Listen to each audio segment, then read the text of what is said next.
Son las 8 de la mañana de este martes. Bienvenidos a la revisión de la Agenda Económica AM acá en CNN Chile. Que igual que la Agenda Económica AM del lunes y que la Agenda Económica PM también del lunes, tenemos un solo tema para desarrollar, que es el rechazo que le dio la Cámara de Diputados tanto al retiro general de fondos como también al retiro acotado del gobierno. Una sorpresa legislativa que vamos a analizar inmediatamente cómo se dieron las votaciones, porque los resultados de las votaciones también son bastante indicadores de cómo se pueden venir eventuales nuevas discusiones de retiros. Miren. Partamos por el retiro general, la moción parlamentaria para que se pudiera sacar el 10% de las cuentas individuales y darles el uso que uno quisiera. Se necesitaban 93 votos a favor, 2/3 de los diputados en ejercicio, y se obtuvo solamente 70 a favor. Y no solo eso, fueron 70 en contra, es decir, paridad. No hubo ni siquiera una mayoría por un solo voto. Eso da cuenta que a medida que pasan los retiros, cae el apoyo de los parlamentarios, al menos en la votación, que es lo más importante a la hora de legislar. Es muy importante. Se necesitaban 93 y solo se obtuvieron 70 y ni siquiera hubo mayoría de los parlamentarios. Eso por un lado. Y luego vemos la propuesta de retiro acotado del gobierno, que recordemos fue la respuesta del Ejecutivo cuando la semana pasada habían muchas dudas de que estuvieran los votos que sí estuvieron al final para rechazar el retiro general. Bueno, ¿qué fue lo que hizo el gobierno? El retiro acotado, que fuera solamente para pagar deudas. Aquí tampoco hubo el quórum necesario. El quórum de hecho era más bajo. Como ven, 78 votos eran los necesarios. Sin embargo, solo se obtuvieron 68 a favor y 63 en contra. Aquí sí hubo mayoría, pero igual le faltaron 10 votos al gobierno. En definitiva, ¿qué es lo que podemos decir? Esto, analizando únicamente números de la macroeconomía, que tiene que ver principalmente con temas de inflación, principalmente con tasas de interés. Este resultado fue el mejor para la economía nacional. Ustedes dirán, todas las personas que tienen problemas de deudas, que no han podido pagar algún crédito, que están morosas, sí, es verdad, pero eso va a pasar siempre. Esa condición es imposible de solucionar, que nadie en Chile tenga problemas.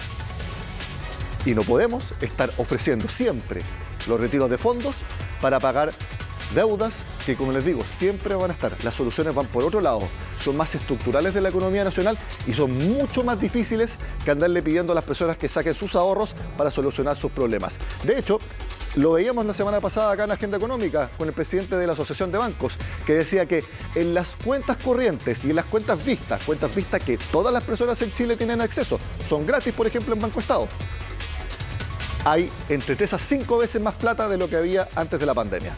Entonces, si hay que usar ahorros para pagar deudas, se podría partir ahí, en vez de ocupar los retiros de fondos que ya se sacaron más de 50.000 millones de dólares en los 3 retiros anteriores. Por eso les digo, para la economía nacional, en los índices generales, que son los que se tienen que basar para hacer las políticas públicas, lo que pasó ayer fue la mejor noticia para el país. De ahí vamos a analizar si fue una victoria del gobierno o fue una derrota por el resultado en el retiro acotado, quiénes fueron los grandes ganadores. Algunos dicen que la UDI, que rechazó prácticamente ambos proyectos. Bueno, algunos de la UDI aprobaron el retiro general, pero obtuvieron por parte del gobierno la reforma constitucional para que se declare la inexpropiabilidad de los fondos. Algunos dicen que por ahí puede estar la victoria. Quiebres con la coalición oficialista, los votos de C, algunos a favor de los proyectos, algunos en contra. Hay mucho paño que cortar, pero al menos en números económicos, lo que pasó ayer fue la mejor noticia para la economía nacional. Vamos a ver las reacciones inmediatamente luego de conocerse los resultados por uno que estuvo negociando hasta último momento, intentando convencer con argumentos técnicos que en verdad eran imposibles de refutar. Esa es la gracia de tener a alguien como Mario Marcel en el Ministerio de Hacienda, que únicamente usando argumentos económicos, bien difícil, por no decir imposible, rebatirle argumentos al ministro de Hacienda. Veamos qué fue lo que dijo en el Congreso. Esto no es un reality donde nos preocupamos de quién va a ser el ganador o el perdedor de la noche. Acá lo que está en juego es el bienestar de las chilenas y los chilenos, ayudar a salir bien de esta crisis que afectó a tanta gente, que generó tanto desempleo, que generó tanta inseguridad. Si aquí lo que se ha votado en contra es la idea de legislar respecto de estos retiros masivos masivos e incondicionales, es difícil interpretar que detrás de eso no hay una decisión del Congreso de no seguir adelante con estos temas. Resulta que los mismos parlamentarios y parlamentarias que aprobaron en la Comisión de Trabajo, luego lo terminaron rechazando en la sala, una situación que es difícil de entender, pero que de todas maneras nosotros como Ejecutivo ahora nos volcamos de manera total a cumplir con el mandato que tenemos, que es proponerle al país una reforma integral y significativa al sistema de pensiones para poder garantizar la seguridad social que durante tantos años o décadas las chilenas y chilenos no han tenido. Nosotros teníamos pensado que esto iba a ser el último trimestre de este año y hemos comprometido tanto con el Ministerio de Hacienda como el Ministerio del Trabajo el poder adelantar esto al tercer trimestre, y vamos a hacer los mejores esfuerzos para poder, a partir de los diálogos participativos que se están generando, poder tener noticias. Me parece que lo que señala el ministro Jackson es a lo que tenemos que abocarnos. Analizar de una vez por todas, con decisión, con opiniones fundadas, con evidencia técnica, cómo hacer el mejor sistema de pensiones para nuestro país. Ya se hizo una comisión Marcel en 2006, de ahí salió el Pilar Solidario, y se hizo una comisión Bravo en 2015, de la cual no se adoptó prácticamente nada y quedó ahí. Bueno, llegó el momento de hacer el trabajo difícil, el trabajo complicado. Hacer los estudios rigurosos, completos, y que se necesita más tiempo de trabajo. Llegó el momento de hacer la reforma de pensiones que el país tanto ha pedido, porque eso sí que se pidió completamente en la crisis social de octubre de 2019, las pensiones. Llegó el momento de hacerlo. No hablemos más de retiros, hablemos de esto, y que todo el sector político, todo el sector docente, todo el sector empresarial, todos los que han estudiado los sistemas de pensiones durante toda su carrera profesional, entren a este debate y que de una vez por todas, en este gobierno, no se chutee más, se haga una reforma de pensiones óptima y que dependa de el esfuerzo de las personas, también del pilar que venga de los impuestos para darle pensiones a todos, pero insisto, se tiene que hacer bien. Algunos detestan a las AFP, ok, lo tenemos que poner dentro de la conversación. Algunos creen que se hacen muy bien las cosas a través de las AFP, también tiene que estar considerado. Las AFP estatal, ¿es una solución? Puede ser, algunos creen que no. Todas las consideraciones tienen que ponerse sobre la mesa y hacer de verdad la mejor reforma de pensiones. Y lo digo nuevamente, es tan difícil que la han chuteado por 20 años. Bueno, ahora llegó el momento de la real capacidad de los políticos de nuestro país. Si es que son capaces de hacer una reforma de pensiones buena, no solamente popular, sino que buena en el largo plazo, todos los chilenos nos veremos beneficiados. No una élite, no una parte, sino que todos los chilenos. Pero insisto, es difícil, pero vale la pena y hay que hacerlo desde ahora, tal como se comprometió el gobierno y como veremos ahora, también se comprometen los sectores políticos porque señalan que eso es lo que hay que hacer de ahora en adelante.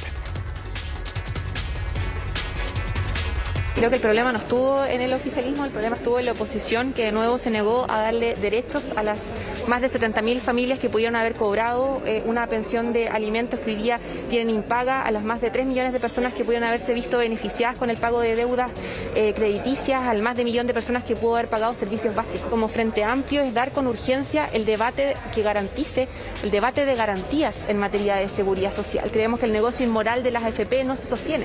Hoy día quienes pierden son las familias familias, quienes pierden son las mujeres que buscan cobrar pensión de alimentos, son las familias endeudadas de nuestro país y las que ganan siguen siendo los dueños de las AFP. Por eso es tan relevante que el debate de seguridad social, que el debate de fin de las AFP, que el debate de derechos se dé lo más pronto posible. Agradecemos al gobierno que haya adelantado esa discusión. Nosotros veíamos venir, habíamos transmitido al gobierno que no era la forma de presentar alternativas paralelas y dividir. Y eso es lo que generó, aquí había un tema de fondo que también lo dijimos como bancada, que es la desconfianza al sistema de AFP. Y por lo tanto le pedimos al gobierno también que agilizara la discusión en el sistema de la reforma que ha prometido al país, o que ese espacio no se dio. Este retiro del gobierno era un mal retiro, era una forma solapada de finalmente decirle a las personas que no iban a tener la libertad de utilizar los recursos que tanto requieren, y por lo tanto se expresó en la sala. Fue una grata sorpresa entendiendo que hay mucha gente que necesita o requiere de ayuda, pero creemos y siempre hemos sostenido desde un inicio que esta no es la forma, digamos, de ir en ayuda a las personas. El retiro provocado por los parlamentarios fue rechazado en forma contundente, con lo cual yo espero que durante al menos un año no se vuelva a discutir el tema. El retiro del gobierno tiene varias aristas que son bien interesantes de conversar. Esto fue un respaldo, o al menos así que lo miro, al ministro Marcel, en tanto y cuanto ha sido un hombre coherente, con excepción de esta presentación del retiro del gobierno, en términos de que es una mala política pública. Tiene razón el diputado Undurraga. Hay varios aspectos del proyecto que presentó el gobierno y que igual fue rechazado, que se pueden rescatar. De hecho, yo lo conversaba con la ministra de Trabajo, que eso parecía ser un adelanto de lo que se hubiera incluido en la reforma de pensiones, que a quienes deben pensiones alimenticias se les saque de sus fondos individuales o incluso se le pueda sacar de sus cuentas corrientes en los bancos. ¿Por qué no? Al final, lo importante es que se le lleve el dinero a la familia de sus hijos y que no están pagando. También, por ejemplo, para ahorrar o dar como subsidio o pie para una primera vivienda.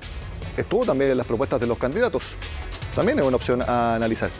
Pero no más retiros de fondos, porque sí, ese es el punto. Bueno, pero estamos en política y lamentablemente hay algunos que majaderamente no esperaron ni 5 minutos después del rechazo en la Cámara de Diputados y ya están hablando de un sexto retiro.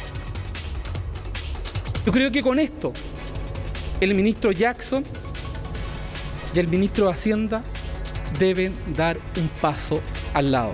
Y que este gobierno se haga responsable de impulsar en conjunto con los parlamentarios el sexto retiro real, que se haga cargo de la realidad que está viviendo nuestro país.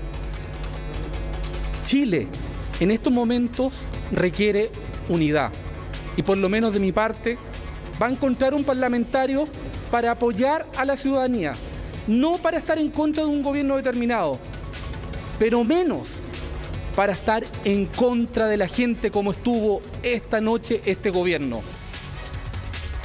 Queríamos que nuestro proyecto se apruebe y también íbamos a apoyar algunos artículos del proyecto del gobierno. Ahora la enseñanza está clara, hay que dialogar, conversar en pos y en beneficio de los trabajadores y trabajadoras chilenas.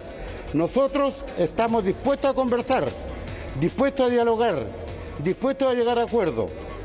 No se olvide el gobierno, nuestro gobierno, que la Cámara de Diputados es un ente autónomo e independiente. Esperamos respuesta para conversar sobre el sexto retiro. Aquí yo creo que está equivocado el diputado Durán. El que actuó responsable fue el gobierno. Y actuaron con la responsabilidad que muchos de ellos, como diputados, no tuvieron al impulsar el cuarto retiro de fondos. Ahora que fueron gobierno, sí actuaron con responsabilidad. Eso es lo que queda claro. Y los que deben asumir su responsabilidad son precisamente los diputados que siempre lo único que están proponiendo son retiros de fondos. Porque por Dios que es fácil pedirle a las personas que ocupen su plata de los fondos de pensiones para pagar deudas. Por lo menos eso se plantea ahora. Lo difícil, reitero, es hacer un buen proyecto de reforma de pensiones y hacer cambios estructurales en la economía chilena para que todos en el país tengan mejores empleos y mejores salarios. Eso es muy difícil. Y eso sería bueno que se dedicaran a hacer los parlamentarios y no simplemente hacer los pedidos de fondos, que es plata fácil, es plata rápida. De las personas sí, pero es plata rápida. Lo difícil es lo otro y eso sí que hay que hacerlo. 8 de la mañana con 15 minutos, hacemos una pausa y al regreso en la agenda económica vamos a hablar, por ejemplo, del futuro. Como ustedes sabrán, y muchos lo habrán notado si es que han cotizado crédito hipotecario, están más difíciles que antes las condiciones para pedir un préstamo. Las tasas de interés están mayores y al menos las condiciones para pedir un crédito, si eran peores hace algún tiempo, ahora están mejores, pero sigue siendo más caro, ese es el punto, comprar una casa. Entonces, lo que hay como alternativa es arrendar. Pero ¿qué es lo que pasa? Si la gente está creyendo que comprar una casa está muy caro, muchos se van a arrendar. Y cuando muchos se van a arrendar, crece la presión en la demanda y por lo tanto suben los precios. Así funciona la ley de oferta y demanda.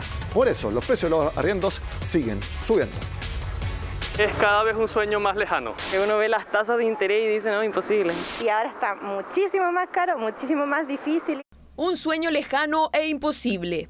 Así es la realidad para quienes no pueden acceder a la casa propia y que no les queda más opción que arrendar, que en varias comunas de la región metropolitana ya están por sobre los 90 millones de pesos. Sin embargo, los precios de los arriendos están cada vez más cerca de correr la misma suerte. El arriendo de casas ha subido un 15,3% y el de los departamentos un 6,7%. Que efectivamente ha habido un traspaso de demanda de personas que tradicionalmente podían acceder a la compra de una vivienda hacia la demanda por arriendo. Y eso es lo que ha generado un crecimiento importante en el mercado del arriendo, mientras que el mercado de venta ha avanzado de forma bastante más lenta. Son diversos los factores que explican el aumento del mercado del arriendo. Entre ellos, las nuevas exigencias para acceder a los créditos hipotecarios, la especulación económica y la disminución de construcciones inmobiliarias. La gente no sabe qué hacer de repente con, por ejemplo, si tiene una casa, venderla y es mejor ponerla en arriendo. Por lo tanto, también tienden a subir los precios un poco por una estampida general en el mercado. Se ven que todos empiezan a subir los precios y yo también los tiendo a subir.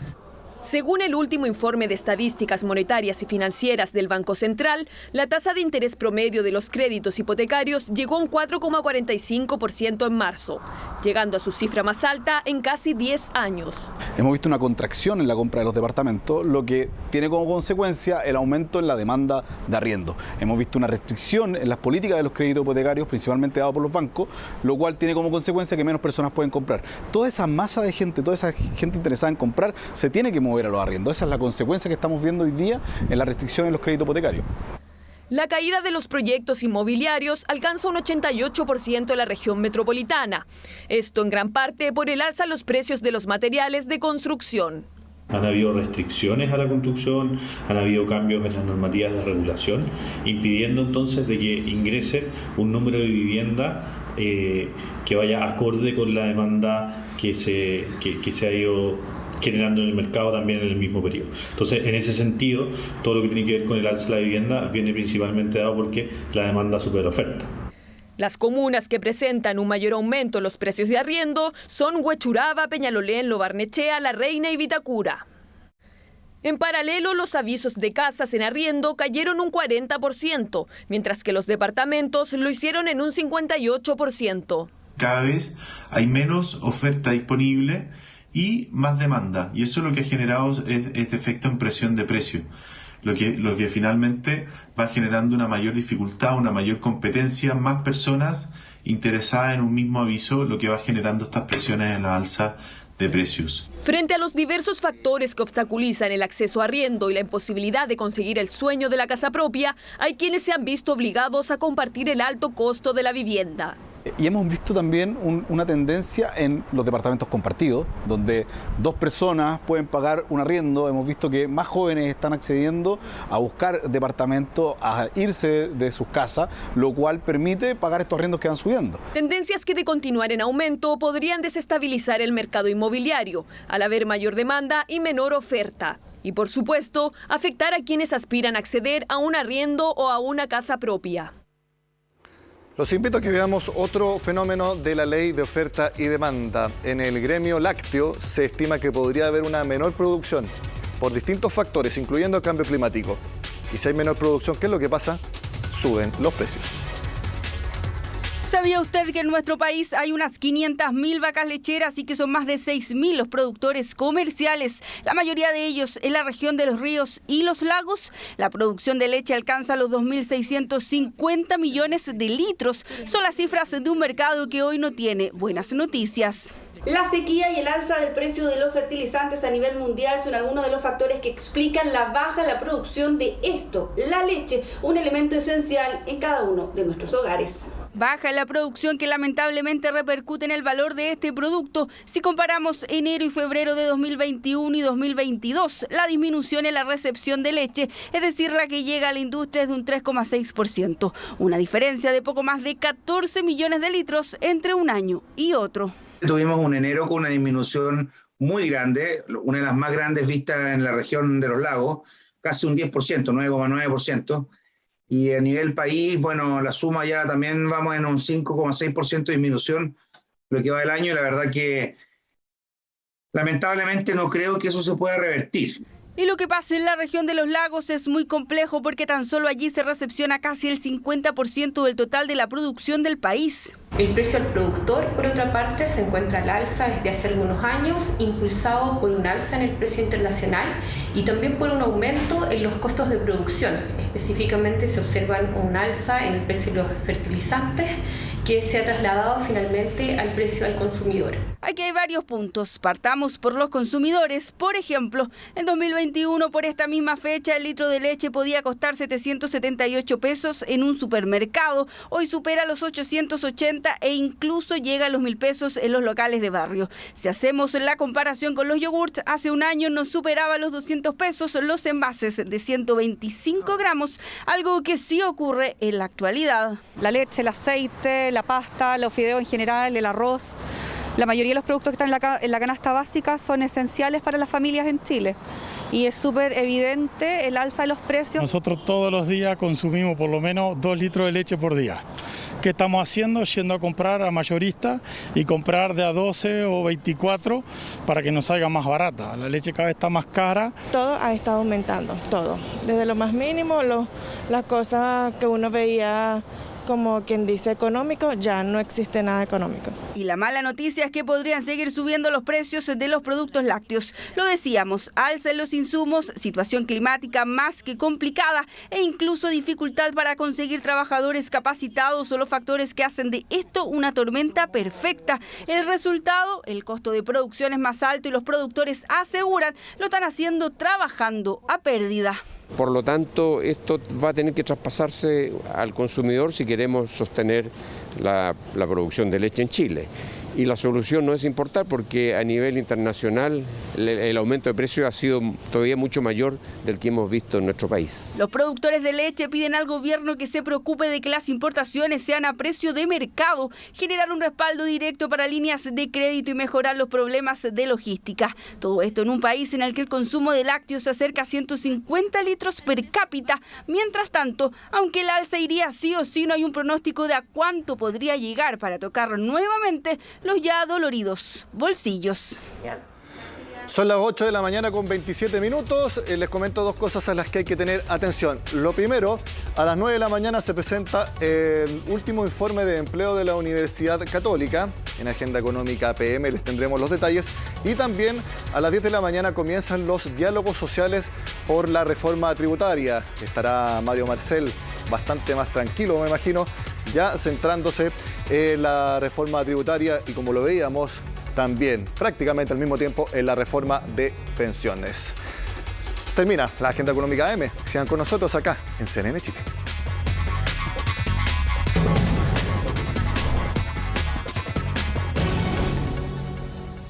Agenda Económica AM.